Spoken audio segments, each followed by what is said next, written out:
नमस्कार दोस्तों, स्वागत है आपका अपने इस नए YouTube चैनल पे जिसका नाम है द शिक्षा मित्र।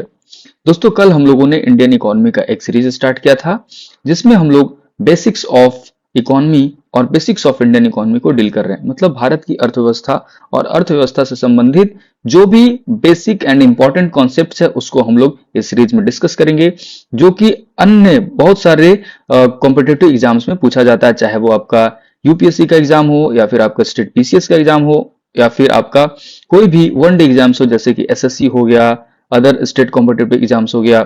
सारे एग्जाम्स में इकोनॉमी के कॉन्सेप्ट्स पूछे जाते हैं, तो हमारे लिए काफी इंपॉर्टेंट सेक्शन हो जाता है इंडियन इकोनॉमी। तो इस सीरीज में हमारा जो मेन पर्पस है वो ये है कि इंडियन इकोनॉमी से रिलेटेड जो भी बेसिक्स कॉन्सेप्ट्स है उसको हम लोग डील करेंगे। तो कल हमने लेक्चर 1 अपलोड किया था जिसमें हम लोगों ने माइक्रो इकोनॉमिक्स के बारे में पढ़ा था। आज उसी का कंटिन्यूएशन है जिसमें लेक्चर 2, जिसमें हम लोग मैक्रो इकोनॉमिक्स से रिलेटेड कॉन्सेप्ट्स को डिस्कस करेंगे। तो वीडियो काफी इंटरेस्टिंग होने वाला है, तो प्लीज वीडियो को अंत तक जरूर देखें और अपने दोस्तों के साथ भी शेयर करें। तो चलिए वीडियो को स्टार्ट करते हैं। ठीक है, अभी तक हम लोग क्या समझ रहे थे? अभी तक हम लोग माइक्रो इकोनॉमिक्स समझ रहे थे। अभी हम लोग समझने वाले हैं मैक्रो इकोनॉमिक्स, है ना। मैक्रो इकोनॉमिक्स, तो मैक्रो इकोनॉमिक्स कैसा है? जैसा कि वर्ड सजेस्ट कर रहा है, मैक्रो, है ना। मैक्रो मैक्रो मतलब क्या होता है? बिग, है ना। बिग हो गया, लार्ज हो गया, है ना। यानी कि हम जो भी चीज बात करेंगे हम एक लार्जर और एक ब्रॉडर फ्रेमवर्क में ही बात करने वाले हैं ना। So basically in macro economics we study about economics as a whole, है ना। हम लोग क्या क्या समझते हैं इसमें? We study economy as a whole, है ना। मतलब उस अभी तक माइक्रो में क्या हम इंडिविजुअलिस्टिक लेवल पे चीजों को देख रहे थे, है ना। लाइक एक फॉर्म के रूप में देख रहे थे, है ना। लेकिन अभी हम लोग कैसे देखेंगे? अभी हम लोग जो इकोनॉमी है उसको एज ए होल देखेंगे, है ना। इकोनॉमी को हम एज ए होल देखेंगे and we will focus on large scale economic factor, है ना। सो बेसिकली हम इसमें क्या करेंगे? वी विल फोकस ऑन, इसमें क्या होगा? Focusing on large scale large scale economic factors, economic factors, है ना। सो माइक्रो इकोनॉमिक्स में क्या करते हैं? जो हम लोग फोकस करते हैं लार्ज स्केल इकोनॉमिक फैक्टर्स पे हम लोग फोकस करते हैं, ठीक है ना। तो फॉर एग्जाम्पल इसमें किन किन चीजों पे फोकस करा जाता है? सो इसमें हम लोग पढ़ते हैं, है ना। इसमें हम लोग ध्यान देते हैं किसके बारे में? नेशनल इनकम के बारे में। मतलब क्या यार? मतलब पूरी कंट्री की, है ना। कंट्रीज इनकम, है ना। कंट्रीज इनकम की हम बात कर रहे हैं, जैसे कि जीडीपी, है ना। जीडीपी क्या होता है दोस्तों? जीडीपी होता है ग्रॉस डोमेस्टिक प्रोडक्ट, है ना। इन सब कॉन्सेप्ट्स को हम लोग आगे डिस्कस करेंगे, ठीक है ना। तो मैक्रो इकोनॉमिक्स हम किसके बारे में डिस्कस करते हैं? इसके हम इसमें डिस्कस करते हैं ब्रॉडर पर्सपेक्टिव के बारे में, इकोनॉमी को एज ए होल देखते हैं। एंड इसमें हम लोग देखते हैं इश्यूज लाइक नेशनल इनकम, है ना। नेशनल इनकम को कंसिडर करते हैं। फिर और ब्रॉडर इश्यूज है लाइक अनएम्प्लॉयमेंट, है ना। एम्प्लॉयमेंट और अनएम्प्लॉयमेंट इसको डिस्कस करते हैं। फिर हम इसमें इन्फ्लेशन को डिस्कस करेंगे, है ना। इन्फ्लेशन एज ए होल, कि कंट्री में इन्फ्लेशन क्यों है ना। What are the factors responsible behind this inflation, है ना। How to cut down this inflation, इन सब चीजों को हम लोग कहाँ डिस्कस करते हैं? We discuss this things in macro economics, और we study this things in macro economics, ठीक है। Also we study about the economic growth, है ना। कैसे इकोनॉमिक ग्रोथ को इनहेंस किया जाए? If economic growth is declining, then how can we how we can stop it, and how we can how we can regrowth our economy। तो इन सब चीजों को कहाँ डिस्कस करते हैं? इन सब चीजों को हम लोग मैक्रो इकोनॉमिक्स में डिस्कस करते हैं, ठीक है। And basically it answer question, है ना। और जो मैक्रो इकोनॉमिक्स होता है वो हमें कुछ सवालों का जवाब देता है ना। मैक्रो इकोनॉमिक्स है जो हमें कुछ सवालों के जवाब देता है, जैसे कि why is there unemployment in the country? बताओ भैया, देश में बेरोजगारी क्यों है ना। What are the factors responsible behind the immense number of unemployment in the country? So these questions are being answered through macro economics, ठीक है ना। मैक्रो इकोनॉमिक्स से इन सब सवालों के जवाब निकाले जाते हैं।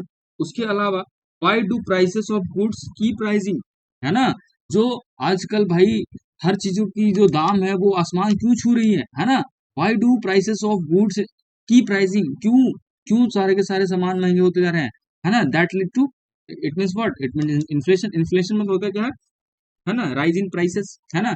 सो rise in prices of goods and services, तो that is known as inflation. तो इन सब इन्फ्लेशन को हम लोग ऑब्वियसली आगे अच्छे से डिटेल में पढ़ेंगे बस। लेकिन in short term, in short we can say that inflation is nothing but महंगाई, है ना, महंगाई। ठीक है, तो महंगाई भाई क्यों बढ़ रही है, तो इसका जो सवाल है ना, इसका जो सवाल है, ये जो सवाल है उसका जवाब कहाँ से मिलेगा, इसका जो जवाब है, इसका जो आंसर है वो आपको मैक्रो इकोनॉमिक से मिलेगा, है ना, ये चीज। ठीक है, अब देखो मैक्रो इकोनॉमिक्स में हम बहुत सारी चीजें पढ़ते हैं, जैसे कि क्या क्या पढ़ेंगे, तो उसको एक बार हम लोग बस डिस्कस कर लेते हैं कि what we will study in macro economics. तो की चीजें जैसे कि जीडीपी, है ना, की स्टडी अबाउट जीडीपी, है ना, जीडीपी, जीडी का मतलब तो अभी मैंने बताया क्या होता है, ग्रॉस डोमेस्टिक प्रोडक्ट, है ना, दैट इज जीडीपी, जीडीपी के बारे में पढ़ेंगे, है ना। जीडीपी क्या होता है, ठीक है, जीडीपी कैसे कैलकुलेट किया जाता है, इन सब चीजों को हम लोग आगे डिस्कस करेंगे। बट फॉर शॉर्ट मैं आपको बता दूं कि GDP is nothing but the total final value of goods and services produced in a country in a specific period of time, that is generally 1 year, ठीक है ना। तो एक साल के अंदर, है ना, एक साल के अंदर किसी भी देश में, है ना, जितने भी गुड्स एंड सर्विसेज प्रोड्यूस किए जाएंगे उसका जो फाइनल वैल्यू होगा, है ना, वही क्या होता है, वही उस कंट्री का जीडीपी होता है। मतलब क्या हो गया, ग्रॉस डोमेस्टिक प्रोडक्ट, जिसको हम लोग आगे फर्दर अच्छे से डिटेल में डिस्कस करेंगे, डोंट वरी अबाउट दैट। दूसरा जो हम मैक्रो इकोनॉमिक्स में चीजें पढ़ते हैं, जिसको हम लोग पढ़ेंगे, है ना, वो क्या था, वो है आपका इन्फ्लेशन, है ना, इन्फ्लेशन, जिसको हम लोग कह रहे हैं महंगाई, है ना, महंगाई। दूसरा क्या हो गया, महंगाई हो, है ना, महंगाई, इन्फ्लेशन। तो इन्फ्लेशन मतलब क्या हो गया, इन्फ्लेशन मतलब हो गया rise in the price of goods and services. Inflation मतलब क्या हो गया, राइज इन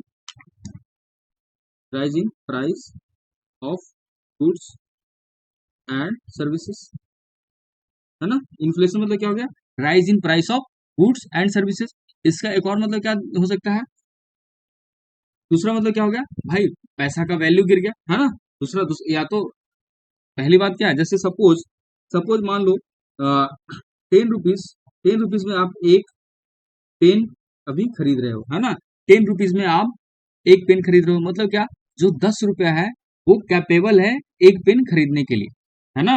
अब कंडीशन बदली, महंगाई बढ़ी, और अब आपको वही पेन खरीदने के लिए कितना, 20 रुपया, 20 रुपया में आप वही एक पेन खरीद रहे हो, है ना। हालांकि बहुत ज्यादा इन्फ्लेशन हो गया, है ना, 100%, इतना इन्फ्लेशन तो कभी जल्दी नहीं होता, है ना।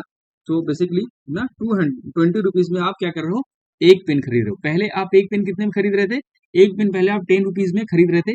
Now the same pen you are purchasing right now in 20 rupees, ठीक है ना। यानी पहले 10 रुपए में खरीद रहे थे, अब 20 रुपए में वही पेन खरीद रहे हो। तो बताओ भाई, पहले जो 10 रुपया था, है ना, जो 10 रुपया था, that was capable enough to purchase one pen, है ना। But right now that 10 rupees is not capable enough to purchase one pen, है ना। Right now you have to pay 20 rupees to purchase that same pen, ठीक है ना। सो आपको उसी कलम को खरीदने के लिए कितना, 20 रुपए लगाने पड़ रहे हैं। मतलब क्या हुआ, वैल्यू गिर गया ना। पहले 10 रुपया वैल्यू था तो एक पेन खरीद लेता था, अब क्या, 10 रुपये, अब रुपये की वैल्यू गिर गई, अब उसको उसी पेन को खरीदने के लिए भाई उसको 20 रुपये यूज करना पड़ रहा है ना। So that is how we define inflation. तो इन्फ्लेशन मतलब तो हो गया महंगाई। महंगाई दो तरीके से, एक तो क्या हो गया कि भाई जो गुड्स एंड सर्विसेज था उसका प्राइस बढ़ गया, है ना। दूसरी बात क्या हुई कि जो आपका जो पैसा है, जो रुपया है, आपकी जो करेंसी है ना, वो क्या हो गया, करेंसी की जो वैल्यू है वो डाउन हो गया, है ना। So devaluation of currency.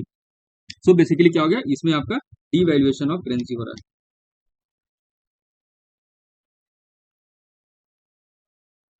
है ना, devaluation of currency. So these are the these are the two things that are associated with inflation, ठीक है ना।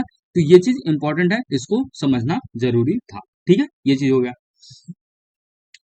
तो बेसिकली इसमें तो हमने यही देखा ना कि परचेजिंग क्या हो रहा है, रुपए की जो परचेजिंग पावर हो रहा है वही तो डाउन हो रहा है ना। सो बेसिकली क्या हो रहा है, जो रुपीज जो परचेजिंग पावर था, पीपी मतलब क्या, PP in short is purchasing power. So purchasing power of currency, purchasing power of currency is declining, है ना, इज डिक्लाइनिंग और रिड्यूसिंग। तो ये होता है आपका इन्फ्लेशन, ठीक है। तो इन्फ्लेशन जब हम पढ़ेंगे तो उसमें और थोड़ा अच्छे से डिटेल में डिस्कस करेंगे इसमें। उसमें फिर हम डिस्कस करेंगे कि what are the causes of inflation, है ना, कॉजेज ऑफ इन्फ्लेशन वगैरह को भी हम लोग डिस्कस करेंगे वहां पे, ठीक है।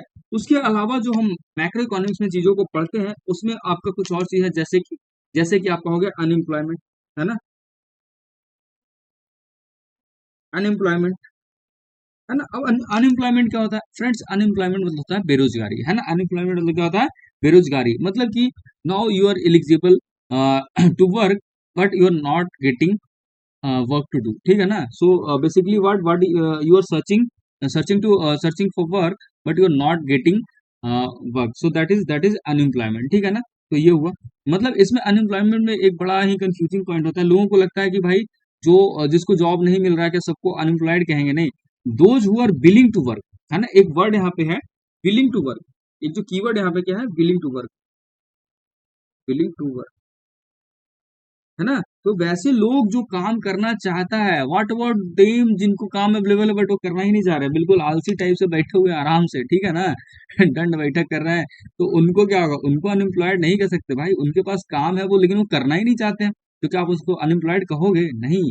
सो those who are willing to work, है ना, those people who are willing to work but they are not getting work, है ना। सो उसको क्या कहेंगे? उसको हम लोग कहेंगे, उसको कहेंगे कि भाई बंदा अनएम्प्लॉयड है, क्योंकि भाई साहब काम तो करना चाहता है लेकिन भाई मार्केट में जॉब ही नहीं है ना, बाजार में उसको काम करने के लिए जॉब ही नहीं है, तो कहाँ से करेगा?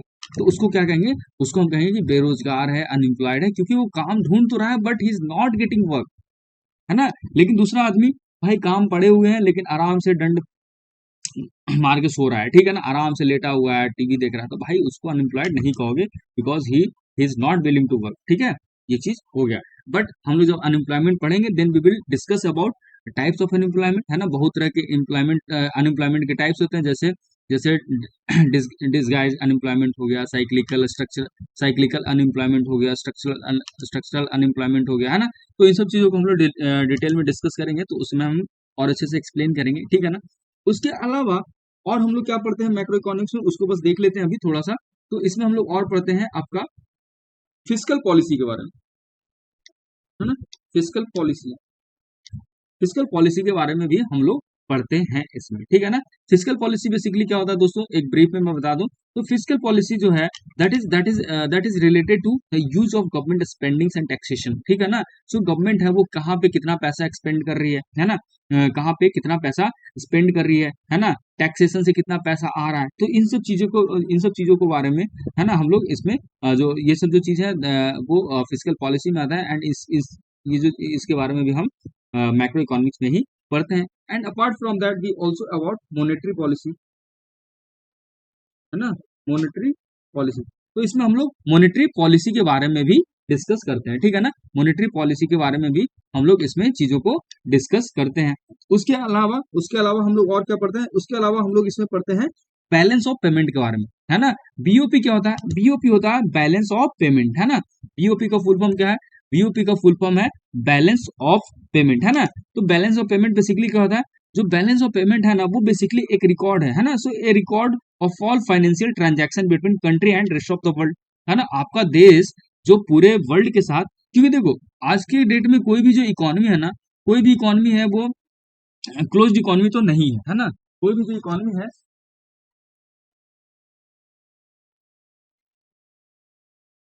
ना, आज के डेट में जो भी इकोनॉमी है ना, कोई भी इकोनॉमी है वो क्लोज इकोनॉमी नहीं है ना, सबके सब कैसे हैं? ओपन इकोनॉमी होता है ना। क्लोज इकोनॉमी क्या होता है? क्लोज इकोनॉमी का जो मतलब है, क्लोज्ड इकोनॉमी, एक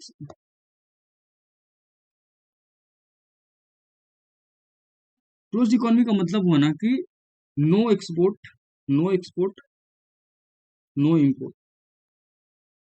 है ना। मतलब कैसी इकोनॉमी? सबसिस्टेंस इकोनॉमी,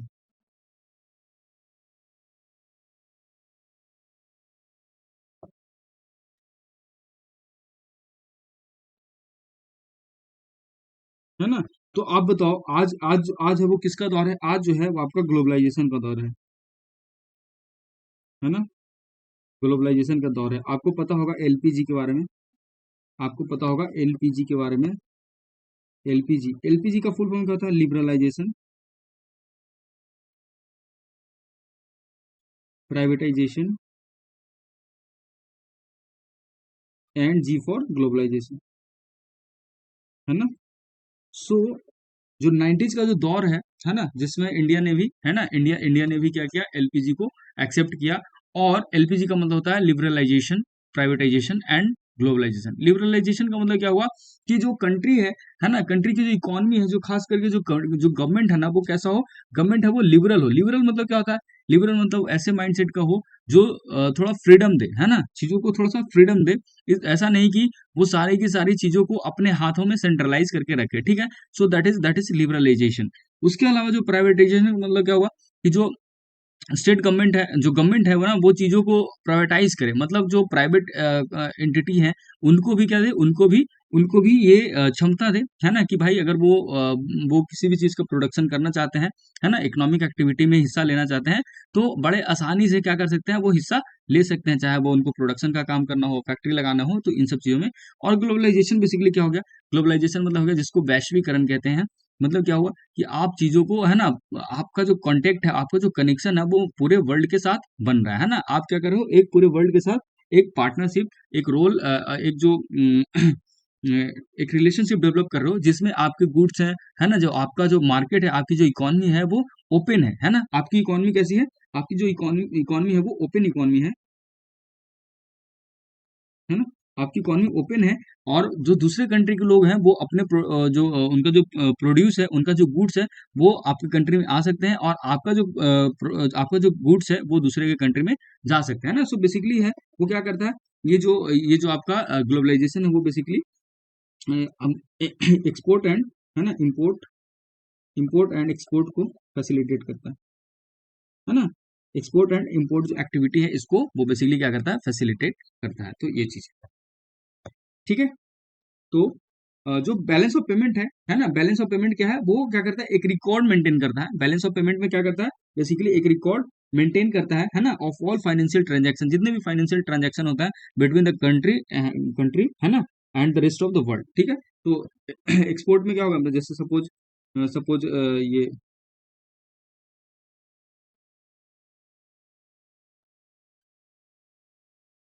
ठीक है, ये बड़ा रफ इमेज बना दिया है, बहुत ही बेकार बना, बट फिर से मैं बनाता हूँ।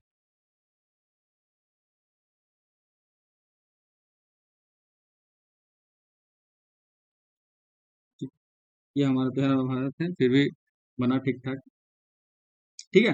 तो अब हम क्या करें, यहाँ से हम मान लो अपने गुड्स को, है ना, अपने गुड्स को पूरे वर्ल्ड के साथ क्या कर रहे हैं, पूरे वर्ल्ड के साथ एक्सपोर्ट कर रहे हैं और इम्पोर्ट भी कर रहे हैं, है ना, एक्सपोर्ट कर रहे हैं, इम्पोर्ट कर रहे हैं। तो जो बैलेंस ऑफ पेमेंट होता है ना, बीओपी मतलब क्या हो गया, balance of payment, balance of payment,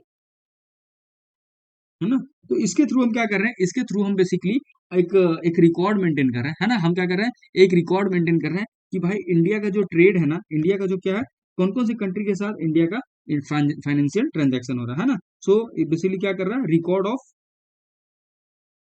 records of all financial transaction, all financial transaction of a country, है ना, ऑफ ए कंट्री एंड, है ना, financial transaction between a country, है ना, financial transaction between a country and rest of the world, है ना, rest of the world, किसी एक देश का बाकी पूरे विश्व के साथ उसका क्या फाइनेंशियल ट्रांजैक्शन हो रहा है ना, थ्रू एक्सपोर्ट एंड इंपोर्ट, उस चीज को क्या करता है, उस चीज को मेंटेन करता है। उसी को क्या कहते हैं, उसी को कहते हैं बैलेंस ऑफ पेमेंट, है ना, उसी को क्या कहते हैं, उसी को कहते हैं बैलेंस ऑफ पेमेंट। तो इन सब चीजों के, है ना, इन सब चीजों के बारे में, है ना, हम लोग पढ़ते हैं मैक्रो इकोनॉमिक्स में। अगेन आई एम रिपीटिंग, कौन कौन सी चीजें, तो पहला चीज हमने डिस्कस किया कि भाई हम लोग जीडीपी के बारे में इसमें अच्छे से पढ़ते हैं, है ना। उसके बाद हम लोग इन्फ्लेशन के बारे में पढ़ते हैं, एंड ब्रीफली हमने इंट्रोड्यूस एक्सप्लेन भी किया कि इन्फ्लेशन होता क्या है, ठीक है ना। तो ये हो गया। उसके बाद अनएम्प्लॉयमेंट के बारे में, physical policy, monetary policy and balance of payment, इन सब चीजों के बारे में हम ब्रॉडली पढ़ते हैं, कहाँ पे, मैक्रो इकोनॉमिक्स में पढ़ते हैं। और आपको समझ में आ गया होगा, ये सब जो चीजें हैं, है ना, जीडीपी हो गया, अनएम्प्लॉयमेंट हो गया, इन्फ्लेशन हो गया, ये सब जो चीजें हैं कैसे हैं, मैक्रो लेवल की चीजें, है ना, मतलब कैसे, large large scale economic activities हैं, ठीक है ना, लार्ज स्केल इकोनॉमिक एक्टिविटीज हैं, जो कहाँ अगर हो रहा है, ये सब हो रहे हैं पूरे के पूरे कंट्री लेवल पे, नेशनल लेवल पे हो रहा है, इसलिए ये इसको हम लोग कहाँ पढ़ते हैं, मैक्रो इकोनॉमिक्स में इसको हम लोग पढ़ते हैं, ठीक है। आगे बढ़ते हैं। आगे जब हम बढ़ते हैं तो हमारे पास जो अगला सवाल आता है कि भाई इकोनॉमी, इकोनॉमी जब हम पढ़ते हैं ना तो इकोनॉमी पढ़ने के साथ साथ हमें बेसिक, तीन बेसिक सवाल के जवाब आते हैं हमारे सामने, है ना। जब हम इकोनॉमी पढ़ते हैं तो हमें तीन बेसिक क्वेश्चंस के आंसर मिलते हैं। पहला कौन कौन सा आंसर है, तो इकोनॉमी जो है हमें तीन बेसिक क्वेश्चन के जवाब देते हैं। पहला ये जवाब देता है कि व्हाट टू प्रोड्यूस, ठीक है। पहला क्या जवाब देता है, व्हाट टू प्रोड्यूस, भाई प्रोडक्शन करना किसका है, क्या प्रोड्यूस करना है, ठीक है ना। पहला जवाब, पहला सवाल क्या है कि प्रोड्यूस करना क्या है, what to produce, tell me what to produce, ठीक है। दूसरा जब ये जो सवाल आता है कि अच्छा क्या प्रोड्यूस करना है, तो ये पता जब चल जाता है, जैसे सपोज कि व्हाट टू प्रोड्यूस, तो इसमें आया कि भाई गारमेंट्स, है ना, लोगों के लिए गारमेंट्स प्रोड्यूस करो, ठीक है ना। फॉर एग्जाम्पल लोगों के लिए क्या करो, गारमेंट्स प्रोड्यूस करो, ठीक है। ये हमारे पास पहला जो सवाल का जवाब मिला कि लोगों को कपड़ा चाहिए, ठीक है, क्या चाहिए, कपड़ा चाहिए, ठीक है, गारमेंट्स। तो दूसरा सवाल आएगा हाउ, है ना, हाउ टू प्रोड्यूस, भाई ठीक है कपड़े तो चाहिए, कपड़े तो चाहिए पहनने के लिए, लेकिन कपड़ा का प्रोडक्शन होगा कैसे, हाउ, कैसे, है ना, हाउ मतलब क्या, कैसे। तो जो दूसरा सवाल क्या आ गया, कैसे, है ना। पहला क्या था, पहला था क्या, क्या प्रोड्यूस करना है ना, प्रोड्यूस करना क्या है, इसका जवाब मिला कि कपड़ा, तो कैसे, how we will produce clothes, how we will produce garments, है ना। तो जो दूसरा सवाल है वो है हाउ, उसको भी हमें कहाँ से आंसर मिलता है, उसको भी आंसर करता है इकोनॉमी, ठीक है। एंड जब इसका सवाल पता चल जाता है, इसका जवाब जब मिल जाता है how to produce, then next question arises for whom to produce, है ना, फॉर हुम टू प्रोड्यूस। अब देखो गारमेंट्स तो प्रोड्यूस करने हैं, है ना, गारमेंट्स क्या करने हैं, गारमेंट्स हमें प्रोड्यूस करने हैं, ठीक है, गारमेंट्स प्रोड्यूस करने हैं। अब एक बात बताओ, क्या सारे लोग एक जैसे गारमेंट्स पहनते हैं, क्या सारे लोग एक ही जैसे कपड़े पहनते हैं, है ना। गारमेंट्स फॉर मेन, है ना, will be different from women, है ना। अरे पुरुषों का जो गारमेंट्स होगा, है ना, जो पुरुषों का गारमेंट्स होगा, कपड़े जो पुरुषों के होंगे वो महिलाओं के कपड़े से अलग होगा कि सेम होगा, अलग होगा ना, obviously. Mens prefer men attire, womens prefer women attire, female attire like sari, है ना। तो उसी तरीके से क्या होगा, मेन का और विमेन का जेंडर के बेसिस पे क्या गारमेंट्स अलग अलग होंगे। अच्छा मेन में भी बताओ, मेन भी बहुत सारे क्लासिफिकेशन होंगे, कुछ होंगे चाइल्ड, है ना, चिल्ड्रन होगा, चिल्ड्रन का और बड़े का क्या एक ही रहेगा, अलग अलग रहेगा ना। बच्चे हैं वो कुछ और पहनेंगे, है ना, बड़े कुछ और पहनेंगे, अडल्ट कुछ और पहनेंगे, बूढ़े कुछ और पहनेंगे, ठीक है। उसमें भी अलग अलग फैक्टर है, रिलीजन, रिलीजन। अब देखो वैसे लोग, है ना, दोज दोज फॉलो हिंदुइज्म, है ना, उनका जो ड्रेसिंग पैटर्न होगा वो अलग होगा। Those people who follow Islam, उनका ड्रेसिंग पैटर्न अलग होगा, specially on the occasion of religious ceremony, है ना, जैसे कि majority of Muslims wear kurta and pyjama, है ना, on the eve of Eid, ठीक है। एंड सिमिलरली सिमिलरली दिवाली में जो हिंदूज होते हैं वो अलग टाइप के कपड़े पहनते हैं, ठीक है ना, ठीक है। उसी तरीके से वीमेन के साथ भी होता है, वीमेन के साथ भी होता है ना, on the on the basis of occasion, जैसे कि मैरिज होगी, है ना, जैसे कि मैरिज हो गया। तो एक बात बताओ, मैरिज में क्या लोग सिंपल से कपड़े पहनते हैं, टी शर्ट पैंट, नहीं। मैरिज के टाइम पे जो लोगों का गारमेंट्स होता है वो कैसा होता है, बिल्कुल अलग होता है ना, अलग होता है। शेरवानी, कोट्स, पैंट्स, ये सब पहनते हैं। तो क्या जो गारमेंट्स का जो प्रोडक्शन है वो भी तो डिफर कर रहा है ना, on the basis of gender, like main के लिए अलग, विमेन के लिए अलग, है ना। मेन में भी तो अगर हम एज के बेसिस में देखें तो चिल्ड्रन के लिए अलग, एडल्ट्स के लिए अलग, सीनियर सिटीजन के लिए अलग, विमेन्स में भी सेम होगा। उसी तरीके से ओकेजन पे भी हमारे कपड़े हैं क्या है, वो बदल रहे हैं, है ना। जैसे शादी के टाइम का अलग कपड़ा होगा, पूजा में अलग कपड़ा होगा, दिवाली में अलग होगी, ईद में अलग होगी, क्रिश्चियंस का अलग अटायर होगा, जो सिख होंगे उनको टर्बन चाहिए होगा, पगड़ी पहनते हैं वो लोग, ठीक है ना। तो क्या हो रहा है, जो डिमांड है ना, डिमांड है वो भी क्या हो रहा है, वेरी हो रहा है, ठीक है ना। डिमांड है वो बहुत सारे अलग अलग फैक्टर्स पे वो डिपेंड करते हैं और वो वेरी करते हैं। तो जो तीसरा सवाल है कि for whom to produce, so basically these are the three basic questions that arises in front of economics, and the subject economy itself it answers these questions very uh, very well, ठीक है ना। तो ये चीज है, ये चीज I hope आपको समझ में आया होगा। तीन बेसिक क्वेश्चन, पहला व्हाट टू प्रोड्यूस, है ना, दूसरा how to produce, and third one is for whom to produce, है ना, क्या प्रोड्यूस करना है, कैसे प्रोड्यूस करना है, और किसके लिए प्रोड्यूस करना है। So these are the three basic questions that has been answered by the economy. ठीक है, इसमें हमने एग्जांपल किसका लिया, इसमें हमने एग्जांपल लिया गारमेंट्स का, कपड़े का एग्जांपल लिया, and you can take other examples as well, है ना, फूड हैबिट्स वाली चीजों पे भी आप एग्जांपल ले सकते हो। ठीक है ना, तो ये सब चीजें हैं। ठीक है, ये सब कुछ बेसिक कॉन्सेप्ट था जो इकोनॉमी से रिलेटेड। नाउ कमिंग नेक्स्ट कुछ और कॉन्सेप्ट डिस्कस करते हैं। तो जिसमें पहला जो कॉन्सेप्ट है वो आपका है, अ, अभी अभी हम लोग थोड़ा सा इकोनॉमिक सिस्टम के बारे में डिस्कस करते हैं। ठीक है ना, अभी हम लोग डिस्कस करते हैं इकोनॉमिक सिस्टम के बारे में। ठीक है, इकोनॉमिक सिस्टम के बारे में डिस्कस करते हैं।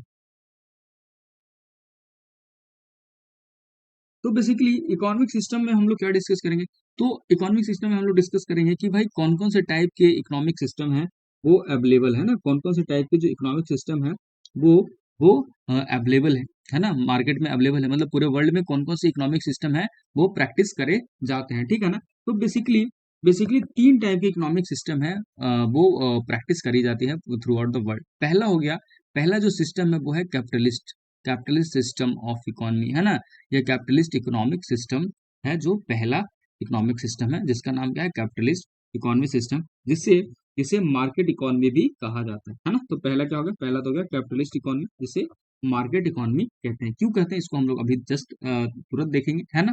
तो पहला क्या हो गया, पहला हो गया कैपिटलिस्ट इकोनॉमी, है ना, पहला हो गया कैपिटलिस्ट इकोनॉमी। दूसरा जो है वो है सोशलिस्ट इकोनॉमी। दूसरा क्या है, दूसरा है सोशलिस्ट इकोनॉमी, है ना। पहला कैपिटलिस्ट है जिसको हिंदी में पूंजीवाद भी कहा जाता है ना, क्या कहा जाता है, पूंजीवाद कहा जाता है, जिसे मार्केट इकोनॉमी भी कहा जाता है और मार्केट ड्रिवन इकोनॉमी भी कहते हैं। दूसरा है सोशलिस्ट, है ना, जैसे समाजवाद, है ना, तो सोशलिस्ट इकोनॉमी हो गया, जिसको जिसको और क्या कहा जाता है, जिसको कमांड इकोनॉमी भी कहा जाता है ना, जिसको क्या कहते हैं, जिसको हम कमांड इकोनॉमी भी कहते हैं। और जो तीसरा है, third one is mixed economy. तीसरा क्या है, तीसरा है वो है मिक्स्ड इकोनॉमी, जिसे मिश्रित अर्थव्यवस्था कहते हैं, है ना, मिश्रित अर्थव्यवस्था कहते हैं, मिक्स्ड इकोनॉमी। जो बेसिकली जो मिक्स्ड इकोनॉमी है, that is the amalgamation of, that is the amalgamation of both capitalist and socialist economy, है ना। सो मैं यहाँ पे लिख देता हूँ, ये क्या है, अमलगमेशन,